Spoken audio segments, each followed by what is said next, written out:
Ada seorang yang sedang sakit, namanya Lazarus. Ia tinggal di Betania, kampung Maria dan adiknya Marta. Maria ialah perempuan yang pernah meminyaki kaki Tuhan dengan minyak mur dan menyekanya dengan rambutnya. Dan Lazarus yang sakit itu adalah saudaranya. Kedua perempuan itu mengirim kabar kepada Yesus.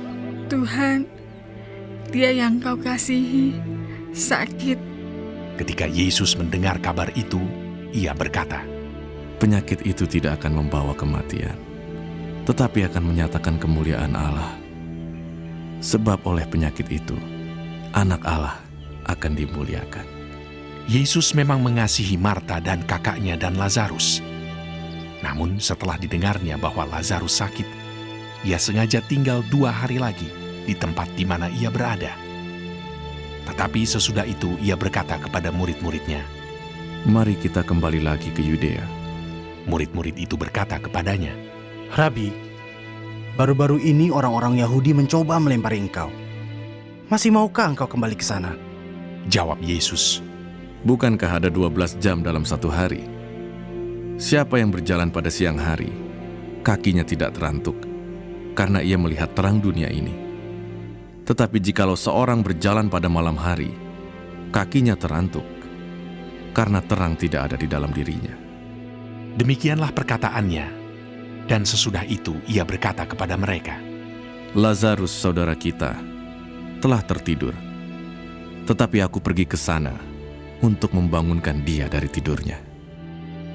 Maka kata murid-murid itu kepadanya, Tuhan, jikalau ia tertidur, ia akan sembuh. tetapi maksud Yesus ialah tertidur dalam arti mati. Sedangkan sangka mereka Yesus berkata tentang tertidur dalam arti biasa. Karena itu, Yesus berkata dengan terus terang, Lazarus sudah mati, tetapi syukurlah aku tidak hadir pada waktu itu. Sebab demikian lebih baik bagimu, supaya kamu dapat belajar percaya. Marilah kita pergi sekarang kepadanya.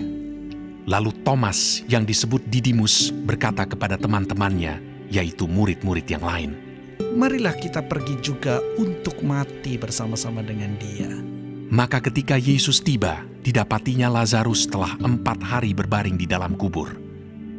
Betania terletak dekat Yerusalem, kira-kira 2 mil jauhnya. Di situ banyak orang Yahudi telah datang kepada Marta dan Maria untuk menghibur mereka, berhubung dengan kematian saudaranya. Ketika Marta mendengar bahwa Yesus datang, ia pergi mendapatkannya, tetapi Maria tinggal di rumah. Maka kata Marta kepada Yesus, Tuhan, sekiranya engkau ada di sini, saudaraku pasti tidak mati. Tapi sekarang pun aku tahu bahwa Allah akan memberikan kepadamu segala sesuatu yang engkau minta kepadanya. kata Yesus kepada Marta. Saudaramu akan bangkit. Kata Marta kepadanya, Aku tahu bahwa ia akan bangkit pada waktu orang-orang bangkit pada akhir zaman. jawab Yesus, Akulah kebangkitan dan hidup. Barang siapa percaya kepadaku, ia akan hidup walaupun ia sudah mati. Dan setiap orang yang hidup dan yang percaya kepadaku tidak akan mati selama-lamanya. Percayakah engkau akan hal ini? jawab Marta. Ya Tuhan, aku percaya bahwa Engkaulah Mesias, Anak Allah, Dia yang akan datang ke dalam dunia. Dan sesudah berkata demikian, ia pergi memanggil saudaranya Maria dan berbisik kepadanya. Guru ada di sana, dan ia memanggil engkau. Mendengar itu, Maria segera bangkit, lalu pergi mendapatkan Yesus. Tetapi waktu itu, Yesus belum sampai ke dalam kampung itu. Ia masih berada di tempat Marta menjumpai dia. Ketika orang-orang Yahudi yang bersama-sama dengan Maria di rumah itu untuk menghiburnya, melihat bahwa Maria segera bangkit dan pergi keluar, mereka mengikutinya karena mereka menyangka bahwa ia pergi ke kubur untuk meratap di situ. Setibanya Maria di tempat Yesus berada dan melihat dia, tersungkurlah ia di depan kakinya dan berkata kepadanya, Tuhan, Sekiranya engkau ada di sini, saudaraku pasti tidak mati. Ketika Yesus melihat Maria menangis dan juga orang-orang Yahudi yang datang bersama-sama dia, maka masykullah hatinya. Ia sangat terharu dan berkata, Di manakah dia kamu baringkan? jawab mereka. Tuhan, marilah dan lihatlah. Maka menangislah Yesus. Kata orang-orang Yahudi, Lihatlah, betapa kasihnya kepadanya. tetapi beberapa orang di antaranya berkata, Ia yang memelaikan mata orang buta.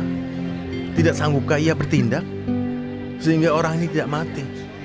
maka masykullah pula hati Yesus. Lalu ia pergi ke kubur itu. Kubur itu adalah sebuah gua yang ditutup dengan batu. Kata Yesus, Angkat batu itu. Marta, saudara orang yang meninggal itu, berkata kepadanya, Tuhan, ia sudah berbau, sebab sudah 4 hari ia mati. jawab Yesus, Bukankah sudah kukatakan kepadamu, jikalau engkau percaya, engkau akan melihat kemuliaan Allah. maka mereka mengangkat batu itu.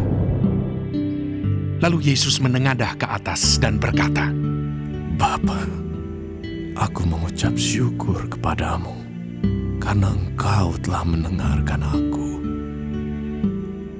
Aku tahu bahwa engkau selalu mendengarkan aku. Tetapi oleh karena orang banyak yang berdiri di sini mengelilingi aku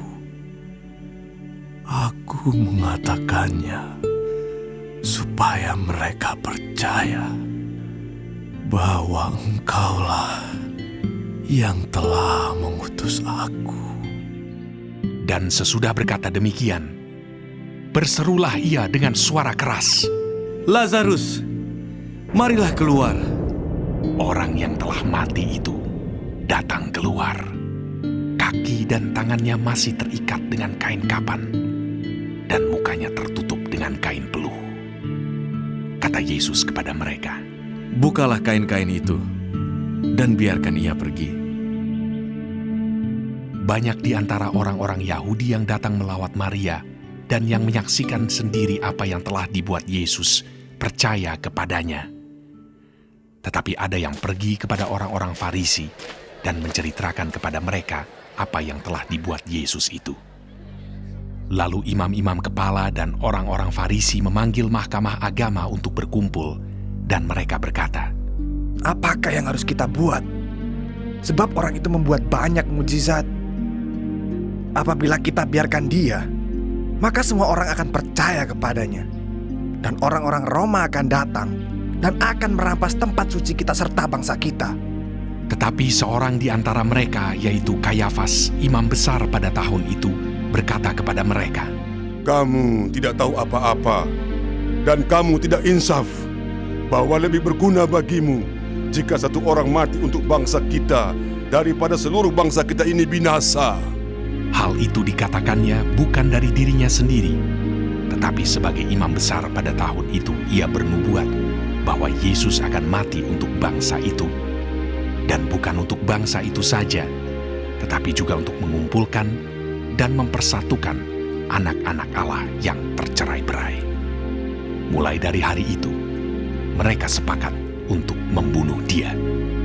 Karena itu, Yesus tidak tampil lagi di muka umum di antara orang-orang Yahudi. Ia berangkat dari situ ke daerah dekat padang gurun, ke sebuah kota yang bernama Efraim. Dan di situ ia tinggal bersama-sama murid-muridnya. Pada waktu itu, hari raya Paskah orang Yahudi sudah dekat, dan banyak orang dari negeri itu berangkat ke Yerusalem untuk menyucikan diri sebelum Paskah itu. Mereka mencari Yesus, dan sambil berdiri di dalam bait Allah, mereka berkata seorang kepada yang lain, Bagaimana pendapatmu? Akan datang jugakah ia ke pesta? Sementara itu, imam-imam kepala dan orang-orang Farisi telah memberikan perintah supaya setiap orang yang tahu di mana dia berada memberitahukannya agar mereka dapat menangkap dia.